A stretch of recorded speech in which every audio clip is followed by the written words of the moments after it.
छोटे भाई लक्ष्मण जी और सीता जी समेत प्रभु श्री रामचंद्र जी पर्णकुटी में ऐसे सुशोभित हो रहे हैं मानो वैराग्य, भक्ति और ज्ञान शरीर धारण करके शोभित हो रहे हों। मुनि, ब्राह्मण, गुरु वशिष्ठ जी, भरत जी और राजा जनक जी सारा समाज श्री रामचंद्र जी के विरह में विह्वल है। प्रभु के गुण समूहों का मन में स्मरण करते हुए सब लोग मार्ग में चुपचाप चले जा रहे हैं। पहले दिन सब लोग यमुना जी उतरकर पार हुए। वह दिन बिना भोजन के ही बीत गया। दूसरा मुकाम गंगा जी उतरकर गंगा पार श्रृंगवेरपुर में हुआ। वहां राम सखा निषादराज ने सब सुप्रबंध कर दिया। फिर सई उतरकर गोमती जी में स्नान किया और चौथे दिन सब अयोध्या जी जा पहुंचे। जनक जी 4 दिन अयोध्या जी में रहे और राजकाज एवं सब साज सामान को संभालकर तथा मंत्री गुरुजी तथा भरत जी को राज्य सौंपकर सारा साज सामान ठीक करके तिरहुत को चले। नगर के स्त्री पुरुष गुरुजी की शिक्षा मानकर श्री राम जी की राजधानी अयोध्या जी में सुखपूर्वक रहने लगे। सब लोग श्री रामचंद्र जी के दर्शन के लिए नियम और उपवास करने लगे। वे भूषण और भोग सुखों को छोड़ छाड़ कर अवधि की आशा पर जी रहे हैं।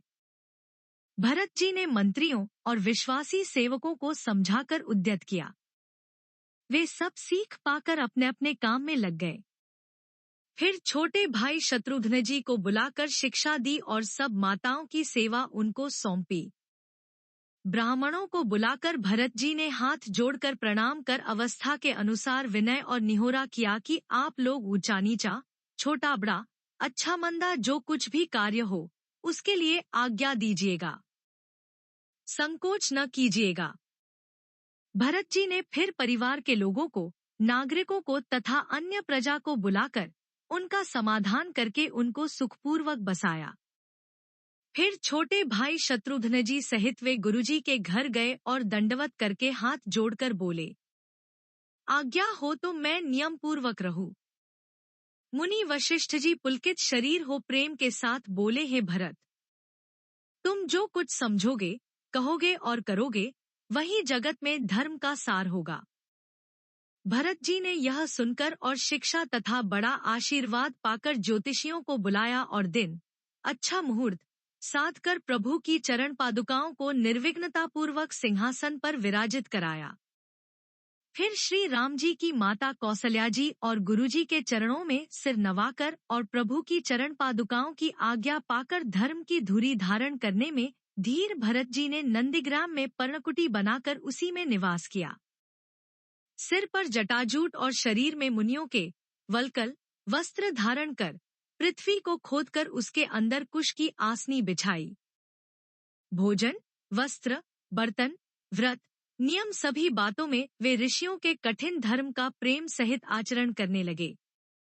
गहने पड़े और अनेकों प्रकार के भोग सुखों को मन, तन और वचन से तृण तोड़कर प्रतिज्ञा करके त्याग दिया।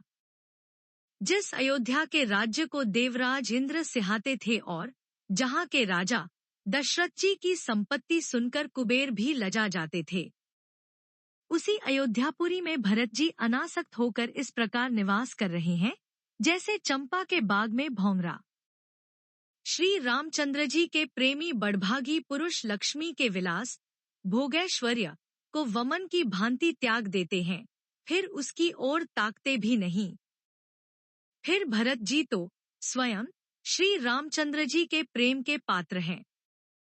वे इस भोगैश्वर्य त्याग रूप करनी से बड़े नहीं हुए, अर्थात उनके लिए यह कोई बड़ी बात नहीं है। पृथ्वी पर का जल न पीने की, तेग से चातक की और निरक्षीर विवेक की विभूति शक्ति से हंस की भी सराहना होती है। भरत जी का शरीर दिनोंदिन दुबला होता जाता है। तेज, अन्न, घृत आदि से उत्पन्न होने वाला मेद घट रहा है। बल और मुख छवि, मुख की कांति अथवा शोभा वैसी ही बनी हुई है। राम प्रेम का प्रण नित्य नया और पुष्ट होता है।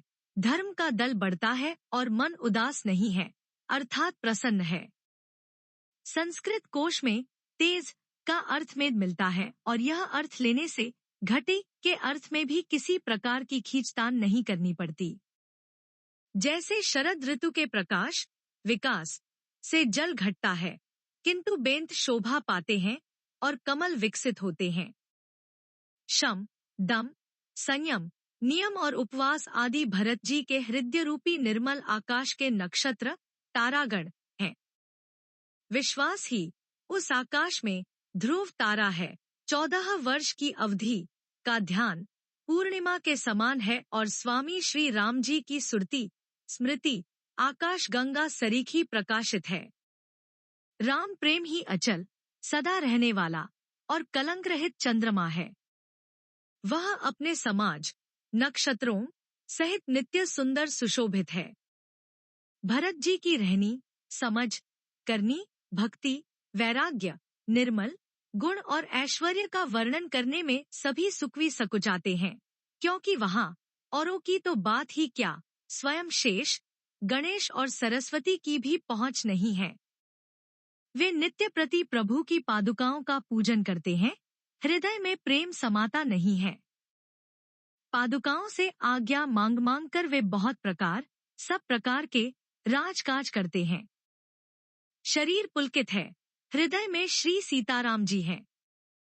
जीभ राम नाम जप रही है, नेत्रों में प्रेम का जल भरा है। लक्ष्मण जी श्री राम जी और सीता जी तो वन में बसते हैं, परंतु भरत जी घर ही में रहकर तप के द्वारा शरीर को कस रहे हैं। दोनों ओर की स्थिति समझकर सब लोग कहते हैं कि भरत जी सब प्रकार से सराहने योग्य हैं। उनके व्रत और नियमों को सुनकर साधु संत भी सकुचा जाते हैं और उनकी स्थिति देखकर मुनिराज भी लज्जित होते हैं। भरत जी का परम पवित्र आचरण चरित्र मधुर सुंदर और आनंद मंगलों का करने वाला है। कलयुग के कठिन पापों और क्लेशों को हरने वाला है। महामोह रूपी रात्रि को नष्ट करने के लिए सूर्य के समान है। पाप समूह रूपी हाथी के लिए सिंह है। सारे संतापों के दल का नाश करने वाला है।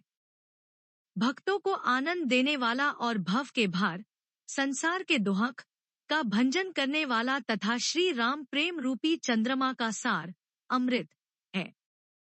श्री सीताराम जी के प्रेम रूपी अमृत से परिपूर्ण भरत जी का जन्म यदि न होता तो मुनियों के मन को भी अगम यम नियम शम दम आदि कठिन व्रतों का आचरण कौन करता। दुहक संताप दरिद्रता दम्भ आदि दोषों को अपने सुयश के बहाने कौन हरण करता तथा कलिकाल में तुलसीदास जैसे शठों को हठपूर्वक कौन श्री राम जी के सम्मुख करता।